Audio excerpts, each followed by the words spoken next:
Portrait of a Middling Manager. Chapter 1. As Tom Clowder pulled into the driveway of his modest suburban home, he planned for a quiet weekend. Grill on Saturday, golf on Sunday, no surprises. Getting out of his car, he noticed his white Persian cat, Fancy, on the front lawn, grooming a small, helpless kitten. Fancy looked up at him, blinked slowly, and returned to cleaning the little one. Tom knelt down and gently scooped the kitten into one hand. Fancy purred contentedly. Then, giving herself a few quick licks, she turned and trotted back toward the house. Tom knew exactly where the kitten had come from. He crossed the street to the house, nearly opposite his own, a weathered mauve structure dulled by years of sun. The yard was just unkempt enough to irritate him. The cracked white paint on the picket fence flaked off in places, and several pickets were missing entirely. The mailbox, with the number 9 barely hanging on, leaned awkwardly to one side. Several cats lounged in the patchy grass, while others moved lazily across the porch. Tom pushed open the gate, which groaned on its lone remaining hinge, climbed the 3 creaky steps, and knocked sharply on the door. No answer. He knocked again, louder this time, eager to get this over with so he could get back home and start his weekend. Still silence. He banged the door with the side of his fist. Miss Chartreux, I think I found one of your kittens. Fancy was playing wet nurse on my front lawn. The door creaked open mid-sentence, and a wave of ammonia stench hit Tom full in the face. He recoiled instinctively, stepping aside as he extended the kitten toward the doorway. Miss Chartreux appeared in the gap, disheveled and frowning. Her eyes lit up when she saw the kitten. "Samantha," she gasped, grabbing the kitten by the scruff and wagging her finger at it. "you had us scared to death. Don't you ever do that again." She looked up at Tom. "She's such a troublemaker," she said with a dramatic sigh. I found her with Fancy on our front lawn. She was getting a bath. "Oh my, Fancy is such an amazing, wonderful cat. She's truly special. I just love her so much." She's our little princess, Tom replied. More cats began gathering behind Miss Chartreux, peeking curiously around her legs. A lot of cats. Too many. "We found her, everyone. No need to worry anymore," Miss Chartreux announced, her voice cracking with emotion. The cats responded in a chorus of meows. Tom, now acclimated enough to the smell, shifted to get a better view inside. Cats crawled across the kitchen table, perched on each stair leading upward, and wandered across every surface. Dried waste peppered the floor. "Thanks so much for bringing our baby back," Miss Chartreux said, beaming. "Say thanks to the nice man." A few cats meowed again. She nodded, satisfied. Tom forced a polite smile. I have to say, it seems like you've got quite the collection here, Tom said, eyeing the sea of whiskers and tails. Some folks might worry for your health. With so many animals under one roof, it might raise some concerns, especially with the city's ordinances, not to mention if that little one was accidentally hit by a car. He hesitated, letting the weight of his words settle. Miss Chartreux raised an eyebrow, her smile tightening. Tom took a small step backward, feeling a little unsettled at the look and eager to escape the smell, and the dozens of watchful feline eyes, adding, Anyway, something to think about. Have a good weekend. "Leaving so soon? You should meet Cleo," she said, her tone oddly insistent. "She's the mommy and very protective." Miss Chartreux sighed. "Alas, She doesn't like strangers sneaking around or talk of ordinances. Maybe another time. Tom said, retreating. See you. The weekend passed uneventfully on the surface. At one point, Tom found himself wondering about Miss Chartreux's husband, who neighbors said had disappeared decades ago. No one seemed to know if he left, died, or simply faded into the wallpaper like everything else in that house. But Tom remained uneasy. Something about the encounter lingered. The sheer number of cats, the smell, the look on her face when he raised his concerns. On Sunday evening, he heard a faint chorus of meows drift through the closed windows, distracting him from his TV programs. Tom turned up the volume, trying to drown them out. Chapter 2. On Monday morning, when Tom went to fetch the paper, there was a plain-wrapped package leaning against the side of the house. He grabbed the paper and the package and came back inside. Inside the package was a framed oil portrait of Fancy, set against a stark black background. The quality was stunning, too stunning. Fancy looked regal, almost divine, but something in the eyes was wrong. They followed him, judged him. Tucked into the frame was a folded note, handwritten in elegant script. Some creatures are worth protecting, others are not.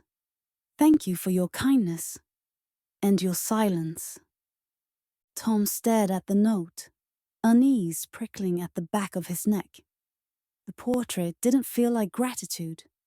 It felt like a warning, a bribe dressed in oil and canvas. His wife, Katrina, walked into the kitchen and immediately gasped. Is that Fancy? Katrina asked, stepping closer. She blinked. That's amazing. Tom nodded, still staring. Has to be from Miss Chartreux. A thank you, maybe. They stood in silence, admiring the surreal quality of the portrait. There was a stillness to it, something heavy and sacred. For a moment, it felt like Fancy herself was watching them from within the frame. It's beautiful. Katrina said finally. Miss Chartreux must have spent hours on it. I've always felt bad for her, living all alone in that rundown place. She ran a finger along the frame. We should write her a thank you card, or maybe bring her something. It's the least we can do. Katrina lingered a moment longer, taking a deeper look at the portrait. Her smile faltered, just for a second, as if something in Fancy's painted gaze unsettled her. She quickly masked the discomfort. You know what? Maybe you should hang it in your office, she said, her tone light but firm. It's a little too formal for the living room. Tom laughed uneasily. Yeah, maybe I'll take it to the office. And he did. That very day, he hung it in a prominent spot where everyone could see. The reactions came fast. Compliments, curiosity, fascination. Co-workers stopped by, people from other departments. Even strangers from different companies on other floors wandered in for a look. Oddly, no one commented on the unsettling stare or the ominous tone of the artwork. Instead, they praised Fancy's commanding presence, the way she loomed like an apex predator, her gaze confident, untouchable. They projected themselves onto her, inspired by the raw dominance she radiated. The portrait had become a sensation. Even Mr. Shepherd, the company's elusive CEO, had been spotted lingering outside Tom's office one afternoon, staring at the portrait in silence. He said nothing, just nodded once, before walking away. But in that quiet gesture, Tom sensed something shift. Ambition stirred. By Friday, people were asking about commissions. Could the artist paint their pets? How much would it cost? Tom saw the opportunity. Chapter 3. That weekend, he returned to Miss Chartreux's house with Fancy in his arms. When she opened the door, she seemed surprised to see him, blinking against the sunlight as if she hadn't expected visitors. Thought I'd drop by. Tom said, holding up Fancy. She wanted to say thank you. And the portrait, well, you've got real talent. Miss Chartreux offered a guarded smile, shifting slightly behind the door. That's kind. I'm glad you liked it. There was an awkward pause as they stood in silence. Tom glanced past her into the gloom of the house. You know, He continued casually. your work really caught people's attention. I've had a few inquiries, folks wondering if you'd consider more portraits.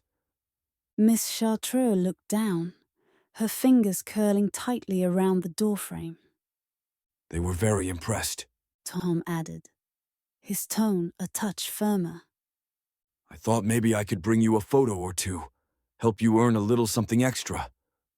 She hesitated, then glanced behind her, where a chorus of faint mews echoed from deeper in the house. Tom stepped forward slightly, smiling just enough to be polite. I think it'd be good for everyone. You, the cats. Keep things peaceful. Miss Chartreux gave a slow nod, the tension in her jaw barely concealed. For a moment, she looked like a mouse pinned beneath a cat's paw, trapped with no way out. She forced a strained smile. I suppose I could. She said carefully. But if I'm going to do more, I expect to be paid fairly. My time and effort shouldn't be a bargain. Fair's fair. Tom said, slipping the photo forward like a card in a backroom game. Let's call it $80 to start. See how things shake out. Miss Chartreux's eyes narrowed, her fingers tightening slightly around the photo. Tom held her gaze unwavering.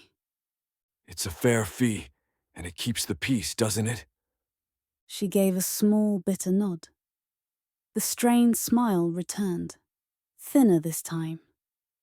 80 then. She said quietly. He didn't mention that he'd already collected triple that amount. Chapter 4. Weeks passed, and a quiet rhythm took hold. Tom would bring photographs, and Miss Chartreux would deliver hauntingly beautiful portraits. Each week, he returned to her stoop, often with Fancy in tow, and left with a new painting and a larger profit. But Tom began to notice changes. Miss Chartreux was deteriorating. Each week she looked a little worse. Her clothes hung looser, her hair was tangled and greasy, and the scratches on her arms grew more numerous. Her eyes became hollowed-out things, ringed in dark circles, and she coughed constantly. The house smelled stronger, more rotten. Tom, on the other hand, was thriving. He had a new pair of shoes every few visits. A polished watch gleamed on his wrist. His shirt collars were crisper, and the hairline that had been retreating for years suddenly looked a bit fuller. There was a strange orange tint to his skin, too even to be natural. He smiled more now, showing off freshly whitened teeth. And when he handed over the next photograph, he did so with the casual grace of someone who was getting used to having their own way. After another lucrative visit, Tom caught his reflection in the hallway mirror as he adjusted his new watch. The shine of success was undeniable, but behind it lingered a shadow of unease. Miss Chartreux's hollow eyes haunted him for a moment. Briefly, but he shook it off. Profit had its costs, after all. Katrina had begun noticing Tom's subtle shifts. The crispness of his attire, the strange glow of confidence. More than once, she'd seen him through the blinds, strolling triumphantly away from Miss Chartreux's house, a wrapped painting under his arm.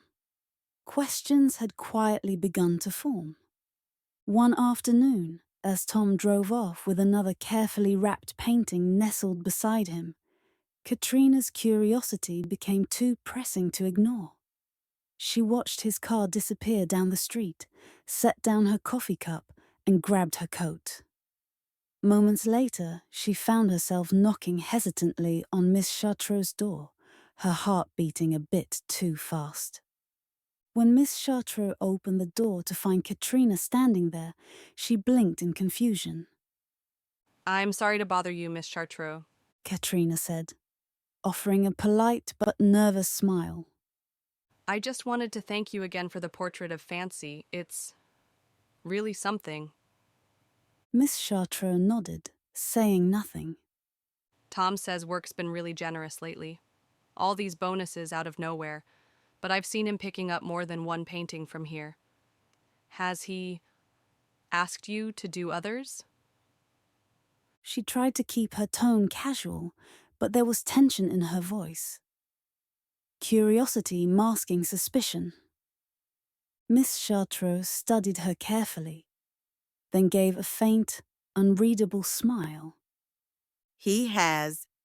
Katrina exhaled, half relieved. Well, you're incredibly talented. I just wish he'd told me. I thought maybe something fishy was going on. At the word fishy, a large orange tabby sitting nearby let out an abrupt, eager meow. Miss Chartreux didn't miss a beat. She turned her head sharply. Not now, Waffles. She snapped. And the cat slinked away with a wounded expression. Miss Chartreux nodded again, slowly. Nothing to worry about, dear. Go back home and enjoy your husband's new hairline. She glanced down at Waffles, who had returned to perch beside her. Bless her heart, Waffles. She muttered. Loud enough for the cat. That one wouldn't spot a grimy, backstabbing alley cat if he clawed up her backside with a bell around his neck. With that, she slammed the door shut and leaned against it for a long while, staring at her brood, which looked back lovingly to her. Chapter 5.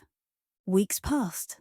The buzz around the portraits had started to cool, and the flood of commission requests slowed to a trickle. Tom noticed the change, but didn't let it show. He reassured himself the boom would return. Success came in cycles after all. Then came the email from the top floor. The sender was Mr. Shepard's executive assistant. Tom recognized the name immediately. Mr. Shepard was the enigmatic CEO of the company, a figure who seldom appeared in person, but whose influence touched every corner of the building. People joked that the temperature dropped when he entered a room. A nod from him could mean a promotion, a frown, a transfer, or worse. The email was formal and precise. A commission request for a portrait of Mr. Shepard's beloved cat, Mr. Mephistopheles. It was to be the largest painting yet.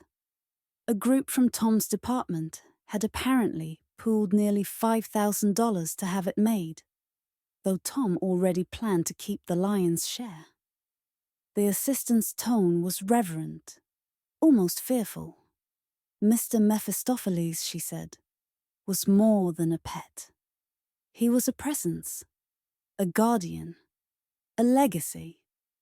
Tom left work a little early that day.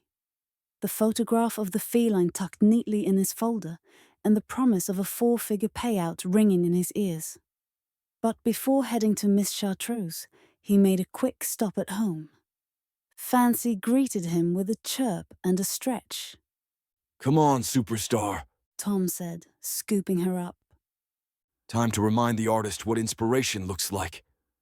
He cradled her against his chest, adjusting the collar of his shirt as he checked himself in the hallway mirror. The sleeves were crisp, the watch gleamed, Fancy purred. Oblivious. By now, Tom no longer used the front gate. A section of the picket fence had long since collapsed, and Tom had worn a clear path across Miss Chartreux's front lawn. flattening the grass into a dusty trail that led straight to her porch. It was the most efficient route, and Tom had always favored shortcuts, especially the profitable kind. Each visit left a little more of her lawn trampled, a little more of her dignity eroded. When she opened the door, it creaked louder than usual. The smell hit him like wet cardboard steeped in ammonia. She looked worse than ever, cheeks sallow, lips cracked, a greasy swath of hair stuck to her temple. Cats swarmed around her feet like liquid shadows. Tom held up Fancy like a gift. She missed you. I can't. She rasped before he could speak. I'm too busy. Everyone's sick. I haven't slept. I don't have the energy to paint. Tom stepped forward, dropping Fancy and pulling a glossy photo from his folder. It's $2,000 for you, he said, his voice low, coaxing. Miss Chartreux didn't look at it.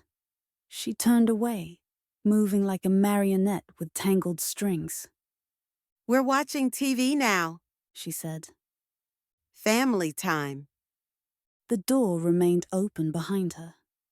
Tom followed her in without asking. He stepped around a shivering calico and gently placed the photo into a dusty frame resting on a cluttered shelf.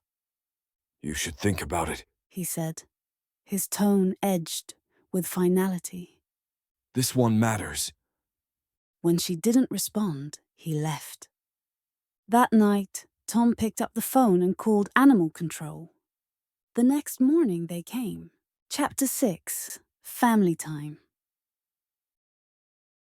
2 officers in city-issued uniforms stood on Miss Chartreux's porch, knocking politely at first, then more firmly. Tom watched from between the blinds across the street, a steaming mug in his hand and a shallow sense of satisfaction blooming in his chest. Miss Chartreux eventually opened the door. Tom couldn't hear what was said, but the conversation lasted longer than he expected. There was no yelling, no slamming, just a quiet, tired exchange. The next day, a white van from Animal Control rolled up to the curb. The officers wore gloves and carried crates. Tom took the day off, pacing the living room between updates, peeking out every few minutes to catch a glimpse. Cats were removed. Not all, but many. He saw them crated, some calmly, some hissing, some wriggling under blankets, and taken to the van. Still, Tom couldn't shake the feeling that there should have been more. Hadn't he seen dozens? The numbers didn't add up. But the van pulled away, and the house fell silent. A week passed, then 2. The house across the street remained dark. No lights in the windows, no shapes moving behind the curtains, no meows echoing across the lawn. It was as if Miss Chartreux and her entire brood had vanished. Then, one rainy Thursday evening, Tom came home to find a note taped to his front door. He had just dropped Katrina off at her book club, a monthly ritual she never missed, and was looking forward to a quiet evening alone. But the sight of the curling yellow note stopped him cold. The paper was yellowed and curling at the edges. The handwriting was the same elegant script as before. The portrait is ready. I need help carrying it up from the studio. Tom crumpled the note and pumped his fist in triumph. At last. He strode across the street without a second thought, his shoes squelching in the wet grass. Miss Chartreux opened the door before he could knock. Her face looked cleaner, her eyes clearer. Only one cat sat curled by her feet. It's in the downstairs studio, she said flatly. $2,000 can buy a lot of kitty litter, Tom said with a smirk as he followed her into the kitchen. No mention of the authorities, no small talk, just a cold, expectant stare. She led him to the kitchen, to a small door. He reached for the handle. It didn't budge, You have to pull firmly. she said. He grunted and gave it a harder tug. The door creaked, resisting. On the third pull, it finally opened, sealing tape peeling away like old scabs. A foul stench exploded into the room.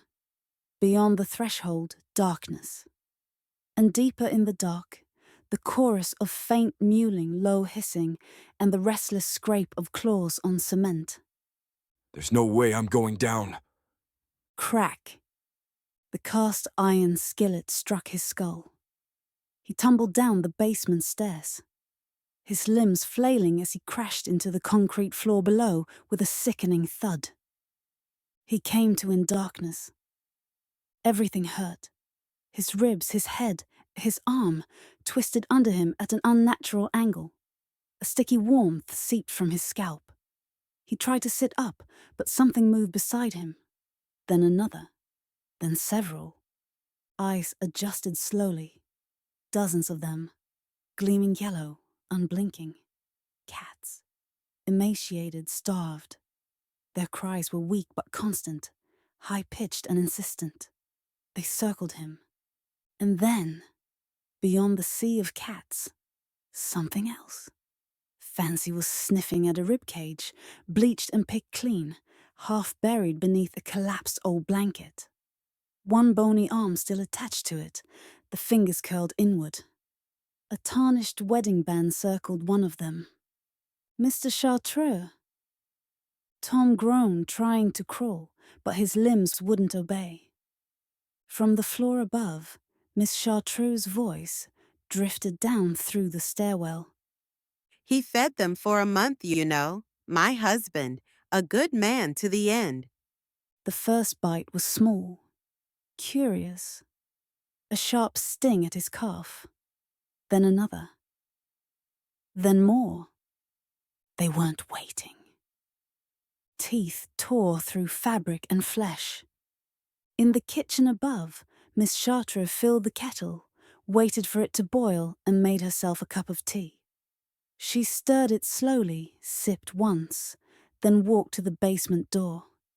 She began to close it, but just before it shut, Fancy slipped through from the basement into the kitchen, her white fur pristine amidst the gloom. Miss Chartreux turned to shuffle toward the living room, but paused. Almost forgot. She murmured to Fancy, turning back to set the refrigerator into place. She gripped the refrigerator with both hands and began to rock it, inch by inch, until it slid back across the floor, groaning against the tile. It came to rest directly in front of the basement door, sealing it away once more. The screams from below grew fainter still, barely a whisper beneath the weight of the fridge. She brushed her hands off on her robe, turned the volume on the television up several notches, and settled back into her chair. Come on up, Fancy, she said, patting her lap. It's family time. The beautiful white cat hopped up, curling onto her lap, purring contentedly as the television flickered across her tired face. Epilogue. At Tom's office, a large, plain-wrapped package arrived the next morning. No return address, no sender's name. The receptionist hesitated, then sliced it open with a letter opener. Inside was a painting, nearly 4 feet tall, wrapped in layers of paper and cardboard. When the final layer fell away, the room fell silent. Mr. Shepherd's cat, Mr. Mephistopheles, was rendered in breathtaking detail. The fur was glossy, the posture imperial. His expression was one of calculated confidence, like a ruler surveying his kingdom. But something was wrong. Blood darkened the fur around the cat's mouth. Its eyes gleamed with an unnatural intelligence. And beneath one paw, painted so finely it almost required a second look, was the crumpled, broken body of a tiny, suited man. No one spoke. The receptionist stepped back. One intern let out a soft, involuntary gasp. Mr. Shepherd arrived an hour later and simply stared at the portrait for a long moment. Hang it in the lobby. He said, and walked away.